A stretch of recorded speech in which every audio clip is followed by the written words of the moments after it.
नमस्कार दोस्तों।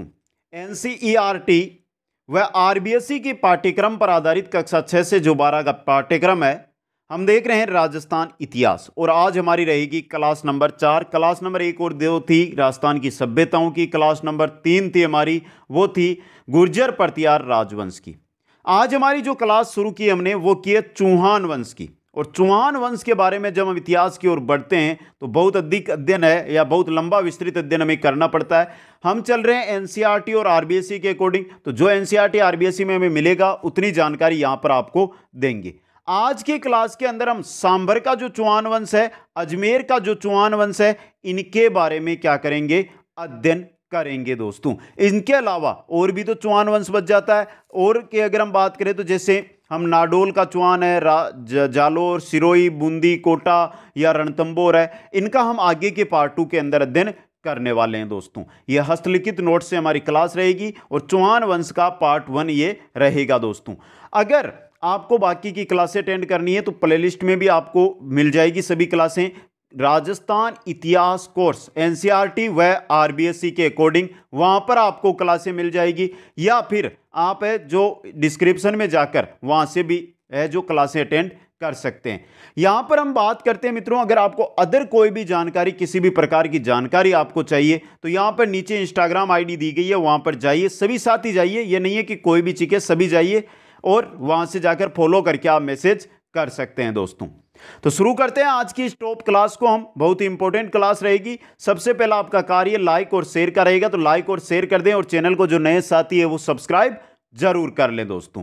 चलते हैं मित्रों चौहान राजवंश की ओर। बहुत ही इंपॉर्टेंट देखिए, सांभर के चौहान, इंपॉर्टेंट जो जानकारी है वो यहां से मैं आपको देता चलूंगा। आपको याद रखना, चौहान राजवंश का उद्भव होता है सांभर से, और सांभर से आगे ये दो भागों में बढ़ता है। एक जो शासक है वो बनता है अजमेर का जाकर, दूसरा बन जाता है नाडोल का। अजमेर का है, अजमेर में जब पृथ्वीराज तृतीय शासक है वो गौरी से हारता है तो उन्हीं का पुत्र है गोविंदराज, वो कहां चला जाता है, रणथंभौर चला जाता है दोस्तों। अब देखिए यहां पे जो नाडोल शासक गया वो गया लक्ष्मण चौहान, जो वागपतिराज द्वितीय का पुत्र है। वागपतिराज द्वितीय का पुत्र था लक्ष्मण, जो नाडोल में जाकर क्या करता है, चौहान वंश को प्रारंभ करता है। अब यहां पर देखिए 1960 ईस्वी में गया है नाडोल के अंदर, 1960 ईस्वी के अंदर, और यहां पर चौहान वंश उत्पन्न करता है। फिर यहां से ये आगे हैं जो नाडोल से ही जालोर चला जाता है, नाडोल से ही बूंदी चला जाता है, हड़ासा का है ना बूंदी कोटा वाली, और जालोर से आगे सिरोही, बूंदी से आगे कोटा चौहान वंश है वो चला जाता है दोस्तों। चलो मित्रों शुरू करते हैं। उससे पहले एक बार देख लेते हैं हम चौहानों की उत्पत्ति के बारे में। सबसे पहले हम बात कर लेते हैं अग्निकुंड सिद्धांत। बहुत साथियों ने अग्निकुंड सिद्धांत के बारे में भी पढ़ा नहीं है तो जानकारी देखिए। अग्निकुंड सिद्धांत की हमें जो जानकारी मिलती है वो मिलती है पृथ्वीराज रासो ग्रंथ है चंद्रबरदाई का, उससे दोस्तों।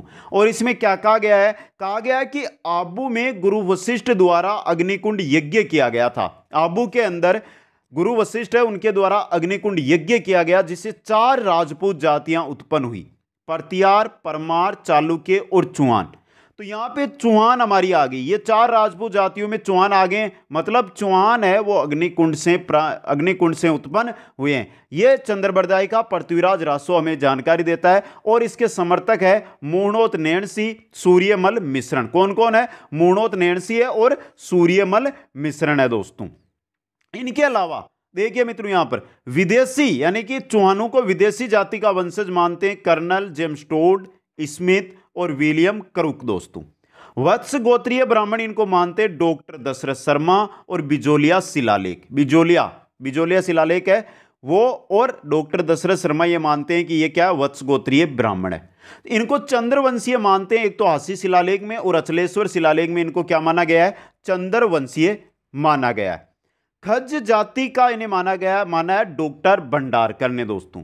सूर्यवंशी इनको माना है जयानग ने, नयन चंद्र सूरी ने, जोधराज ने और डॉक्टर ओझा ने इनको माना है सूर्यवंशी दोस्तों। तो यह है उत्पत्ति के बारे में कि चौहानों की उत्पत्ति कैसे हुई। अगली हम बात करें तो बात करते हैं चौहानों का मूल स्थान। अब देखिए यहां पे सांभर के बारे में तो आपको सुना है, आपने पढ़ा है, तो देखिए पहला स्थान इनका मानते हैं सांभर, जिसका पुराना नाम है सपाल दक्ष। समझिए, ये हमें जानकारी मिलती है वो मिलती है बिजोलिया शिलालेख के अनुसार दोस्तों।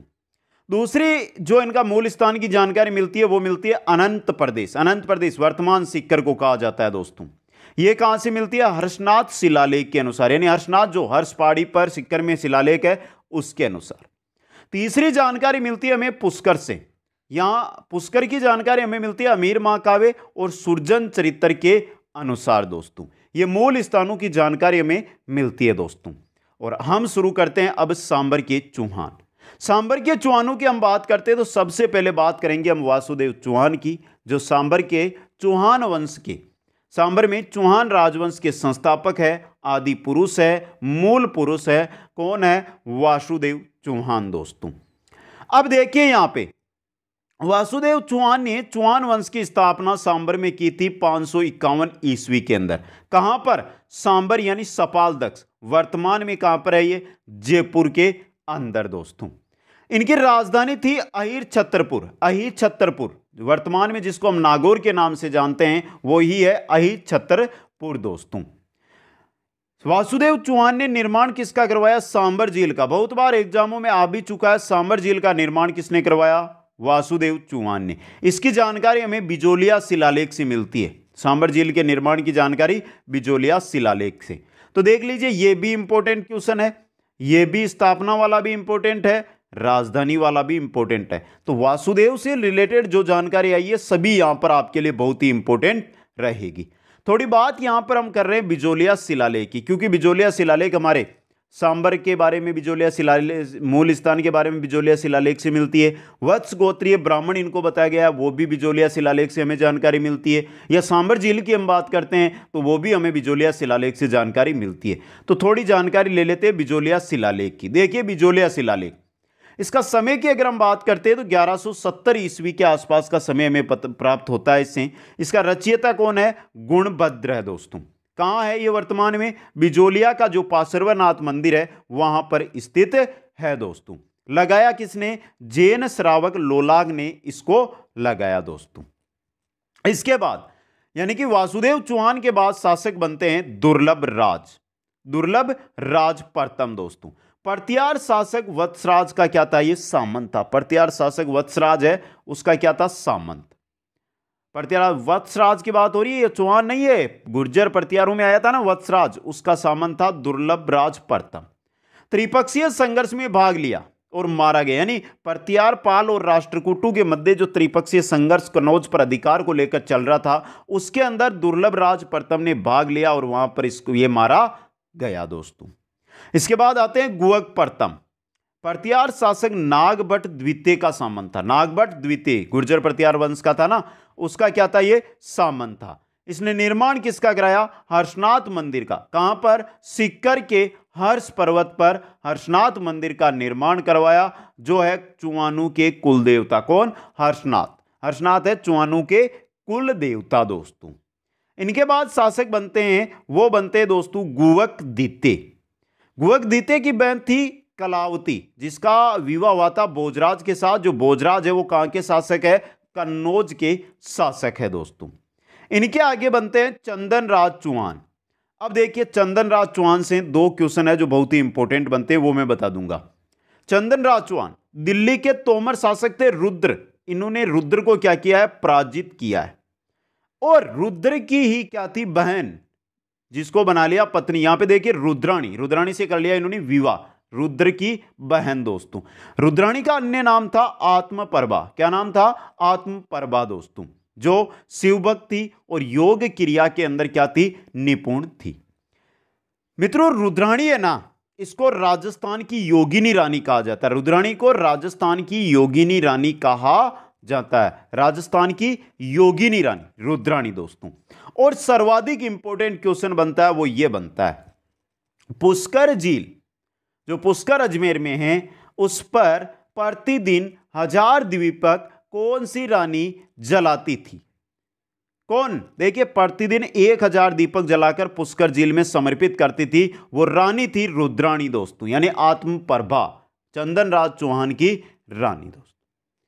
चंदन राज चौहान से हम आगे बढ़ते हैं तो हमारे आते हैं वागपति राज प्रथम। उपाधि इनको दी गई महाराजा की। फर्स्ट चौहान शासक जिनको महाराजा की उपाधि प्राप्त हुई। इनके बाद शासक बनते हैं सिंहराज। कौन बनते हैं? सिंहराज दोस्तों। उपाधि इनको मिली महाराजा धीराज। किसकी उपाधि मिली? महाराजा धीराज की। इनके आगे जो शासक आते हैं वो आते हैं विग्रहराज द्वितीय। अब देखिए, विग्रहराज द्वितीय ये सांबर के शासक बनते हैं 1965 ईस्वी में। कब? 1965 ईस्वी में ये शासक बने दोस्तों।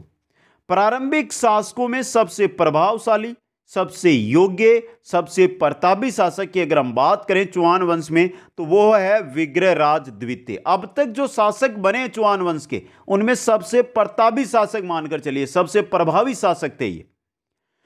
इसी समय चौहान चालुक्य, जो चौहान और चालुक्य हैं, इनके मध्य क्या हो गई? शत्रुता प्रारंभ। और शत्रुता हुई तो युद्ध पक्का है, युद्ध हुआ और चालुक्य शासक मूलराज प्रथम को इन्होंने क्या कर दिया? पराजित कर दिया। और इन्होंने निर्माण कराया आशापुरा माता के मंदिर का बड़ोच गुजरात के अंदर। आशापुरा माता के मंदिर का इन्होंने निर्माण करवाया कहां पर? बड़ोच गुजरात के अंदर। इनके बाद अगले शासक बनते हैं जो बनते हैं दुर्लभराज। अभी हम सांबर में, ये अजमेर नहीं है, अजमेर आएंगे मैं बता दूंगा आपको। दुर्लभराज प्रथम दोस्तों। अब देखिए इनको उपाधि दी गई दुर्लेह मेरु। दुर्लेह मेरु दोस्तों। अब दुर्लेह मेरु का अर्थ क्या होता है? जिसकी आज्ञा का उल्लंघन ना कोई करे, ना करे, समझा?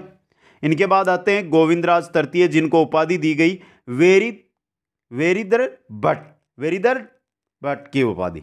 वेरिद रट की उपाधि है जो गोविंदराज तृतीय को दी गई। इनके बाद बनते हैं वाकपति राज द्वितीय शासक। अब देखिए मित्रों, वाकपति राज द्वितीय जब शासक बने हैं कहां के? सांबर के। तो इनके पुत्र थे लक्ष्मण चौहान ने 960 ईस्वी में नाडोल में चौहान वंश की स्थापना की। तो देखिए अजमेर में तो अभी हम चल जाएंगे आगे, लेकिन नाडोल में हम चले गए। दो शाखाएं बताइए मैंने। तो नाडोल के अंदर चौहान है, वो वाकपति राज द्वितीय उसका पुत्र लेकर गया चौहान वंश, जिसका नाम था लक्ष्मण चौहान दोस्तों। इनके आगे हम बढ़ते हैं तो आते हैं पृथ्वीराज प्रथम दोस्तों, जिनकी उपाधि थी परम भट्टारक महाराजाधिराज परमेश्वर। परम भट्टारक महाराजाधिराज परमेश्वर। तुर्क सेना को विजेता, यानी तुर्क सेना पर इसने क्या की? विजेता प्राप्त। इनका पुत्र था कौन? अजयराज, जिसके बारे में हम अध्ययन करेंगे, जिसने अजमेर नगर बसाया है। मतलब पृथ्वीराज प्रथम का ही पुत्र है जो आगे चला गया है अजमेर हमारा। और यह रहा आपके अजमेर के चौहान, जिनमें आता है पहला अजयराज दोस्तों। देखिए अजयराज जिसने अजमेर नगर बसाया, समय इनके शासन की बात करें तो 1113 से 1133 ईस्वी तक इन्होंने अजमेर पर शासन किया है। खुद ने अजमेर बसाया। अजमेर के अंदर क्या की? चौहान वंश की नींव रखी। देखिए यहां पे नगर बसाया अजमेर कब? 1113 ईस्वी के अंदर। निर्माण करवाया अजमेर दुर्ग यानी तारागढ़ दुर्ग का कब? 1113 ईस्वी के अंदर। राजधानी किसको बनाया? अजमेर बसाकर अजमेर को राजधानी इन्होंने बनाया दोस्तों। सिक्के भी चलाए श्री अजय देव के नाम से, वह लक्ष्मी का चिन्ह उस पर था और अजय देव के नाम से इन्होंने सिक्के चलाए। इनकी पत्नी थी सोमलेखा। सोमलेखा के नाम से भी सिक्के चलाए और इतिहास की फेस्ट रानी है जिसके नाम से सिक्के चले हैं। तो यह बना क्वेश्चन। अब देखिए अजयराज नगर बसाया कब? कौन सा? क्वेश्चन बन गया। किसका निर्माण करवाया और कब करवाया? क्वेश्चन बन गया। अजयराज ने राजधानी बनाई अजमेर को, सिक्कर क्वेश्चन बन गया। सिक्के चलाए किसके नाम से? अजय देव के नाम से। अपनी पत्नी के नाम से सिक्के चलाने वाले, या इतिहास में ऐसी कौन सी रानी है जिसके नाम से सिक्के, पहली रानी जिसके नाम से सिक्के चले? तो वो है सोमलेखा, जो रानी थी किसकी? अजयराज की दोस्तों। आगे चलिए, अजयराज से हम आगे देखते हैं। मालवा के शासक नरवर्मन परमार है, उसको पराजित किया। मालवा का शासक था नरवर्मन परमार। नरवर्मन परमार जिसको क्या किया? इसने पराजित किया है अजयराज ने दोस्तों। अंतिम समय में पुष्कर चले गए। अंतिम समय पर कहां पे चले गए? ये पुष्कर चले गए। दिगंबर व श्वेतांबरू के बीच शास्त्रार्थ दंगल की अध्यक्षता इन्होंने की और इनका पुत्र है अर्णोराज, जिनको हम आनाजी के नाम से भी जानते हैं दोस्तों। अब हम चलते हैं अर्णोराज की ओर। ये रहे आपके अर्णोराज दोस्तों। अर्णोराज के समय की अगर हम बात करते हैं तो इनका समय, शासन का समय 1133 में अजयराज के बाद शासक बन जाते हैं और 1155 ईस्वी तक ये शासन करते हैं दोस्तों। इन्होंने निर्माण, क्वेश्चन बहुत इंपॉर्टेंट है, आना सागर झील जो अजमेर में है, वराह मंदिर जो पुष्कर में है, इन दोनों का निर्माण किसने करवाया है? अर्णोराज ने इन दोनों का निर्माण कराया है दोस्तों। अब देखिए यहां पे इंपॉर्टेंट क्वेश्चन यहां से आपके लिए बनेगा दोस्तों। यहां पर देखिए मित्रों, मतभेद अर्णोराज और चालुक्य राजा जयसिंह के मध्य, चालुक्य राजा जो गुजरात के चालुक्य राजा थे, जयसिंह के मध्य क्या हो जाता है? क्या हो जाता है दोस्तों? मतभेद हो जाता है। और इन्होंने विवाह किससे किया था? कांचन देवी जो जयसिंह की क्या थी? पुत्री, जयसिंह की पुत्री थी, उससे क्या किया इन्होंने? विवाह किया दोस्तों। इंपॉर्टेंट दोस्तों। अब आगे देखिए यहां पे इनका दरबारी विद्वान कौन था? देवघोष व धर्मघोष। यहां पे देखिए ये पराजित हो गए।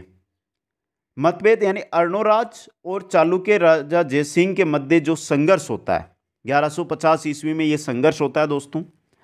और जो चालुक्य शासक है वो क्या कर लेते हैं? अजमेर को जीत लेते हैं। लेकिन पराजित अर्णोराज को विजेता कुमारपाल के साथ अपनी पुत्री का विवाह करना पड़ता है। समझिए आप, समझे? यहां से पुत्री का विवाह करते हैं दोस्तों। ये दरबारी विद्वान हमने देख लिए, देवघोष है, धर्मघोष है। कुमारपाल गुजरात के साथ भी इनका क्या रहा? संघर्ष रहा दोस्तों। और पुत्र इनके हम बात करते हैं तो देखिए यहां पे पुत्र देखिए, जगदेव, विग्रहराज चतुर्थ, अपर गांगे व सोमेश्वर, ये है इनके पुत्र दोस्तों। इनके बाद देखिए आगे हम देखें तो जगदेव ने अपने पिता अर्णोराज की हत्या की। अर्णोराज की हत्या, आनाजी की हत्या किसने कर दी है? जगदेव ने। जगदेव ने हत्या की है। तो यहां से पहला क्वेश्चन, चौहानों का प्रथम पितृहंता कौन बना है? चौहानों का पितृहंता जगदेव दोस्तों। जो शासक 1155 में बनता है और 1158 तक ये क्या रहता है? अजमेर का शासक रहता है। लेकिन यहां से इसने कुछ भी नहीं किया, बस जिसने अपने पिता की हत्या कर दी वो शासन करे लेकिन निर्माण तो कुछ करवाएगा नहीं और दूसरों से उसका युद्ध करने की हिम्मत होगी नहीं। तो इसके बाद फिर शासक बन जाते हैं इनके अगले पुत्र विग्रहराज चतुर्थ दोस्तों। कौन बन गए हैं? विग्रहराज चतुर्थ। देखिए सबसे बड़ी बात, विग्रहराज चतुर्थ का ही नाम है बिसल देव। क्या नाम है? बिसल देव दोस्तों। समय 1158 से लेकर 1163 ईस्वी तक ये क्या बनते हैं? शासक बनते हैं। इनकी उपाधि थी कवि बांधव, जो बहुत एग्जामों में आया भी है। जयानक ने यह उपाधि दी, कवि बांधव की उपाधि किसको दी? बिसल देव विग्रहराज चतुर्थ को दोस्तों। कवि बांधव यानी कि जो आपका विग्रहराज चतुर्थ है ना, ये विद्वानों का आश्रयदाता था, इसी वजह से इनको उपाधि दी गई थी कवि बांधव की। अब देखिए काल यानी चौहानों का स्वर्ण काल था दोस्तों। कलम, कटार और कला का काल, कलम का काल, कटार का काल और कला, तीनों की दृष्टि से यह चौहानों का स्वर्ण काल कहलाया दोस्तों।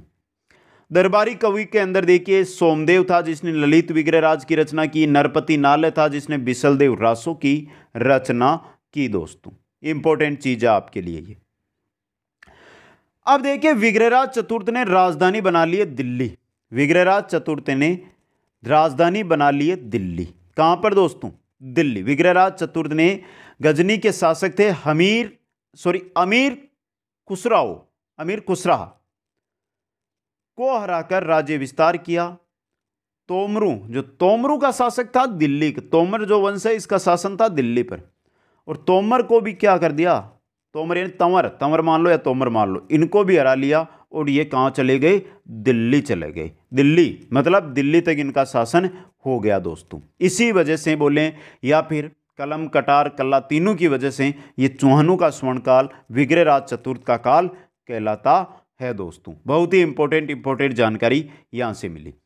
अब देखिए मित्रों यहां से इन्होंने यानी विग्रहराज चतुर्थ ने किन किन को पराजित किया वो जानकारी यहां से आपको मिल जाएगी। इन्होंने पराजित किया, पहले देखिए गुजरात के कुमारपाल को, कनौज के विजय सिंह को, दिल्ली के तंवर तोमर को इन्होंने क्या किया है? पराजित किया है। समझे आप यहां से?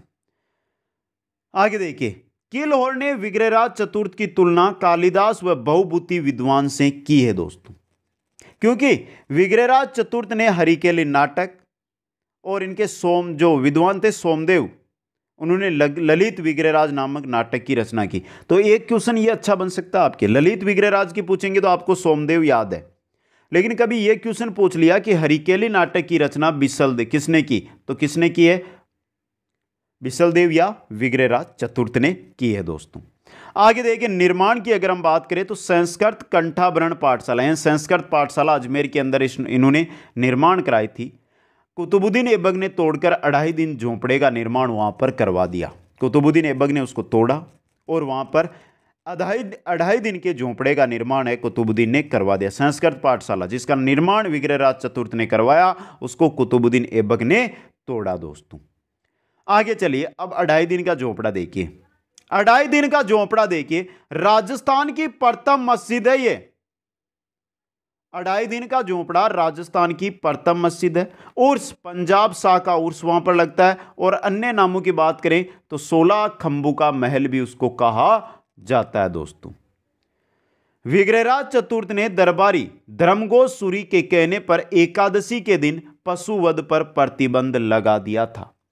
विग्रहराज चतुर्थ के ही दरबारी थे धर्मघोष सूरी। उन्होंने कहा कि एकादशी के दिन महीने में 2 बार, कृष्ण पक्ष शुक्ल पक्ष में 2 बार एकादशी आएगी, तो एकादशी के दिन पशुवध यानी पशु की बलि नहीं दी जाए, पशु का वध ना किया जाए।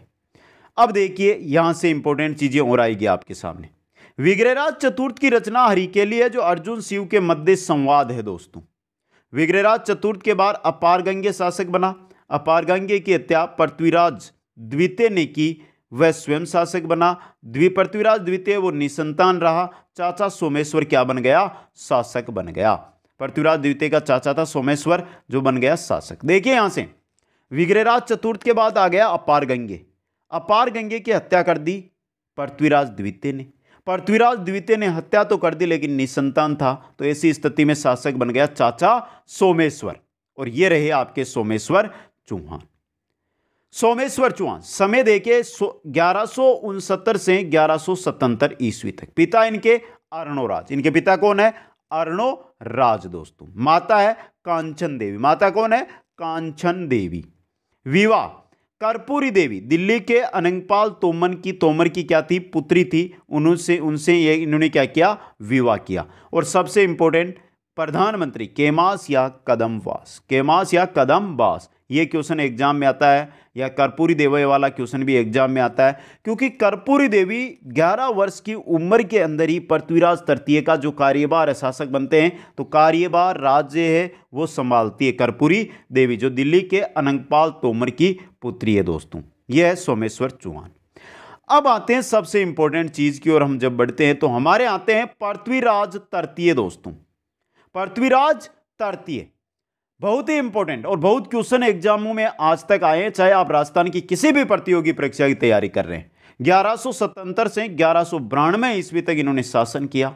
चलिए मित्रों, पृथ्वीराज तृतीय का जन्म, पृथ्वीराज तृतीय का जन्म 1166 ईस्वी में अहिलपाटन गुजरात के अंदर हुआ। अहिलपाटन गुजरात में जन्मे चौहान वंश के अंतिम प्रतापी शासक है कौन, पृथ्वीराज चौहान दोस्तों। समझे आप, 1166 में हुआ अहिलपाटन। अब देखिए 1166 में तो इनका जन्म हुआ और 1177 में ये बन गए शासक। उम्र कितनी हुई, 11 वर्ष की उम्र में ये क्या बन गए, शासक बन गए। इनके पिता थे सोमेश्वर, इनकी माता थी कर्पूरी देवी, जिन्होंने कर्पूरी देवी के संरक्षण में ही इन्होंने 11 वर्ष की आयु में क्या संभाली थी, क्या संभाली थी, राजगद्दी दोस्तों। 11 वर्ष की आयु में क्या बने, शासक। सरिक्षिका कौन बनी, खुद की मां कर्पूरी देवी इनकी सरिक्षिका बनी दोस्तों। इनको उपाधियां प्राप्त है दोस्तों। देखिए उपाधियां, दल पंगुल यानी विश्व विजेता, दल पंगुल की उपाधि इनको दी गई। राय फितोरा की इनको उपाधि दी गई, राय फितोरा की इनको उपाधि दी गई दोस्तों। गर्जिशपति यानी अचूक निशानेबाज, गर्जिशपति अचूक निशानेबाज, जिसके बारे में हम अंत में अध्ययन करेंगे कि गर्जिश पति की उपाधि इनको क्यों दी गई, यह भी आपके लिए इंपॉर्टेंट बन जाएगा दोस्तों।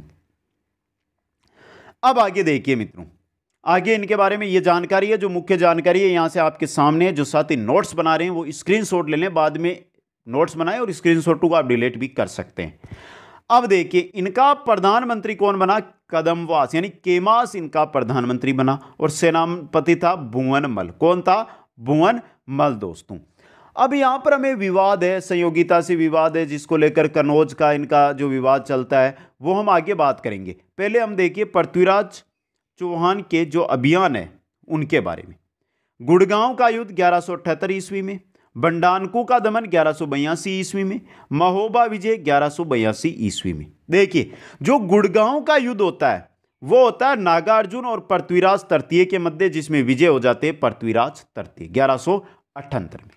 इसके बाद पृथ्वीराज तृतीय का युद्ध होता है बंडानकू के साथ। बंडानकू जो बंडानक है सतलज प्रदेश की एक जाति थी, सतलज पढ़ते हैं ना, सतलज नदी का क्षेत्र, वहां पर एक जाति थी जो उनका पृथ्वीराज तृतीय ने क्या कर दिया? दमन कर दिया। इसी साल हो जाता है इनका महोबा विजय यानी तुमुल का युद्ध 1182 के अंदर, परमर्दी देव चंदेल और पृथ्वीराज के मध्य। अब देखिए यहां से क्वेश्चन बनेगा, यहां से क्वेश्चन बनेगा। परमर्दी देव जो चंदेल है उनके सेनापति थे आला और उदल। जो तुमुल का जो युद्ध होता है इसमें क्या हो जाते हैं? वीरगति को प्राप्त। क्वेश्चन ये आता है आला और उदल किसके सेनापति थे? किसके थे? परमर्दी देव चौहान के। अब देखिए पृथ्वीराज यहां पर तृतीय क्या हो जाते हैं? विजय। तो ये थे पृथ्वीराज चौहान के विजय अभियान। इसके बाद देखिए नेक्स्ट अभियान भी है उनके, जिनके बारे में हम बात करेंगे। यहां से देखिए चौहान चालुक्यों के मध्य संघर्ष, चौहान चालुक्यों के मध्य संघर्ष और चौहान गढ़वालों के मध्य संघर्ष। क्या क्या कारण रहा कि इनके मध्य संघर्ष हुआ? पहला देखिए पृथ्वीराज चौहान और भीमदेव द्वितीय ना, इनके मध्य होता है विवाद। विवाद है इच्छिनी देवी से विवाह को लेकर, जो कहां की थी? आबू की राजकुमारी। भीमदेव भी विवाह करना चाहता है, पृथ्वीराज भी विवाह करना चाहता है, विवाद हो जाता है, युद्ध हो जाता है और इसके अंदर विवाद हो जाता है और इनके मध्य क्या हो जाता है? संघर्ष दोस्तों। ये पहला संघर्ष है पृथ्वीराज चौहान को लेकर। दूसरा जो संघर्ष होता है वो होता है चौहान और गढ़वालों के मध्य। अब देखिए यहां से आपको बहुत अच्छी जानकारी करनी है। पृथ्वीराज चौहान और जयचंद गढ़वाल की पुत्री थी संयोगिता। जानकारी लीजिए, कर्पूरी देवी जिसके बारे में, जो पृथ्वीराज तृतीय की माता है, वो किनकी पुत्री थी? दिल्ली के तोमर शासक अनंगपाल की पुत्री थी। अब देखिए मित्रों, अनंगपाल का कोई पुत्र नहीं था, तो अनंगपाल ने क्या किया? दिल्ली का शासन अपने दोहिते यानी पृथ्वीराज चौहान तृतीय को दे दिया। लेकिन अनंगपाल की एक दूसरी पुत्री थी जिसका विवाह कहां पर हो गया? कनौज। जयचंद गढ़वाल की बात कर रहे हैं ना मां, कनौज उसका विवाह कर दिया। समझे आप? अब देखिए, तो देखिए यहां पे जो जयचंद गढ़वाल है इनके पिता थे विजयपाल, उनके साथ विवाह हुआ था दूसरी का, और जो विजयपाल है उन्हीं का पुत्र था जयचंद गढ़वाल। जयचंद गढ़वाल दोस्तों, तो ये क्या हो गए? मौसेरे, दोनों मौसी के बेटे हैं आपस में ये, और इनके मध्य विवाद किस बात को लेकर हुआ है? वो सोचिए, विवाद किस बात को लेकर हुआ है? दिल्ली की गद्दी को लेकर इन दोनों के मध्य हो गया है विवाद दोस्तों, दिल्ली की गद्दी को लेकर दोस्तों। क्योंकि जो जयचंद है वो ये नहीं चाहता था कि दिल्ली का राज्य पृथ्वीराज को सौंपे। समझे आप? अब देखिए यहां पर संयोगिता क्यों आ गई? जयचंद की ही पुत्री थी संयोगिता। संयोगिता है वो क्या थी? पृथ्वीराज चौहान की वीरता है, उसके किस्से सुन सुन के, क्योंकि वीर था तो जो वीर थे किस्से सुन सुन के इससे प्यार करने लगी थी और अपना पति इसको मान लिया था दोस्तों। फिर क्या होता है दोस्तों? जयचंद ने संयोगिता का रख दिया स्वयंवर और पृथ्वीराज को निमंत्रण ही नहीं दिया, और इसको अपमानित करने के लिए, क्योंकि गद्दी दिल्ली के हाथ से गई थी ना जयचंद के, तो जयचंद ने क्या किया? इसको अपमानित करने के लिए इसकी मूर्ति है वो कहां पर लगवा दी? कहां पर लगवा दी दोस्तों? द्वार के ऊपर, गेट के ऊपर इन्होंने क्या लगवा दी? इनकी यानी पृथ्वीराज की मूर्ति बनवाकर लगवा दी। समझे आप? अब ऐसी स्थिति में संयोगिता ने एक पत्र भेज दिया किसके पास? एक संदेश भेज दिया किसके पास? पृथ्वीराज चौहान के पास।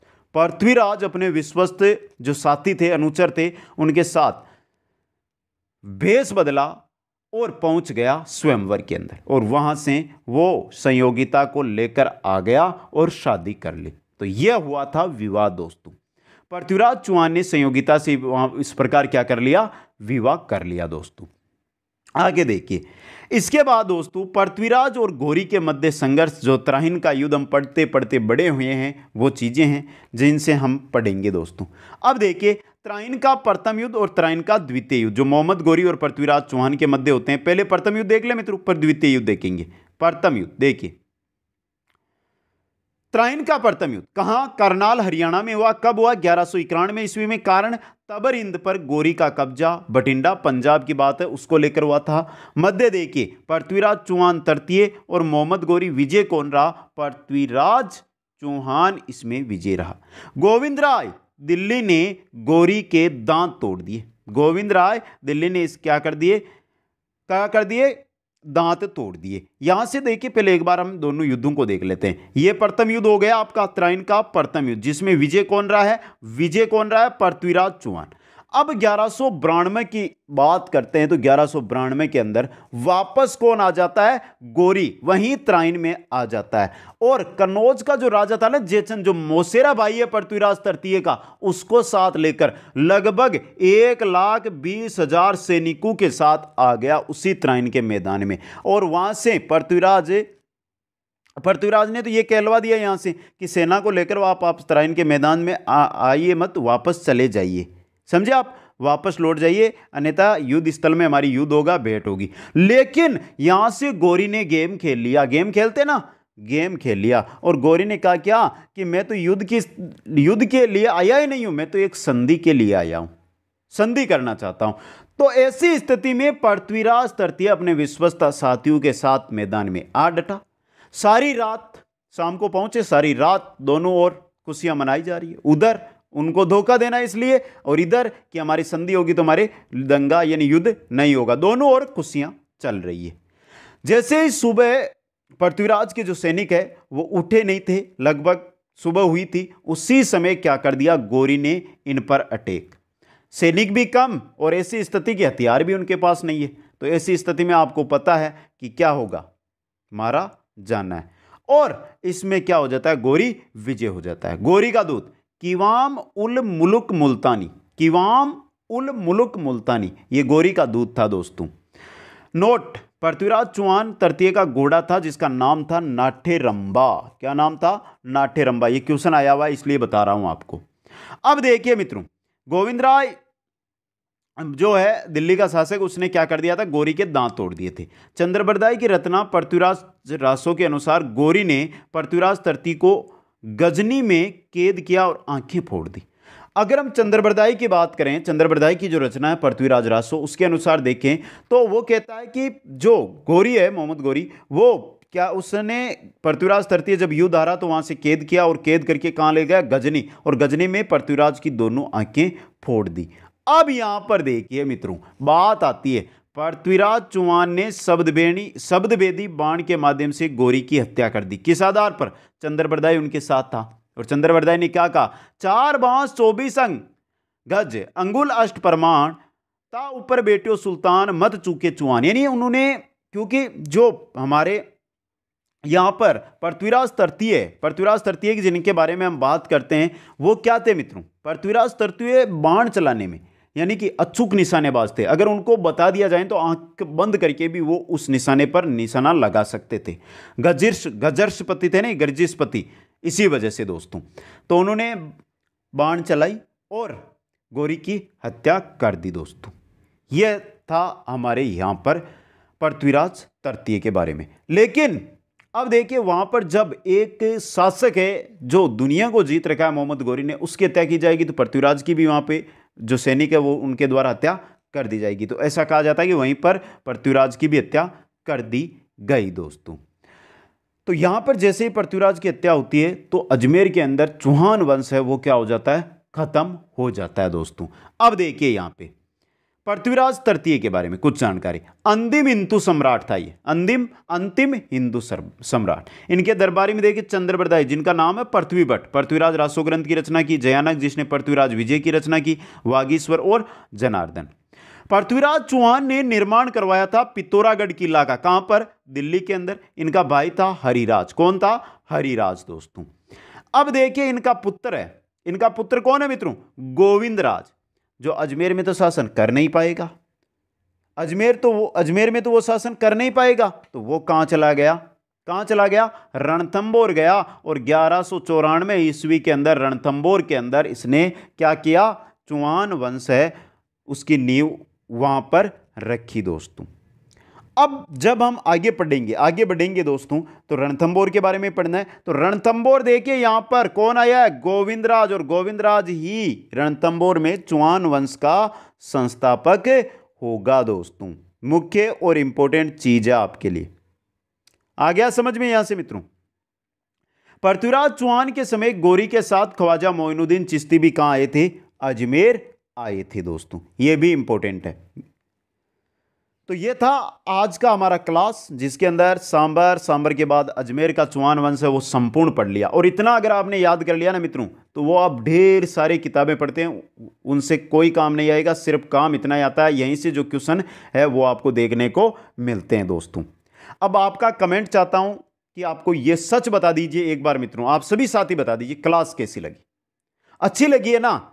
तो शेयर कर दो, लाइक कर दो और चैनल को सब्सक्राइब कर लो। इतना काम कर दो, शेयर कम से कम 10-10 मित्रों तक सभी साथी शेयर करेंगे।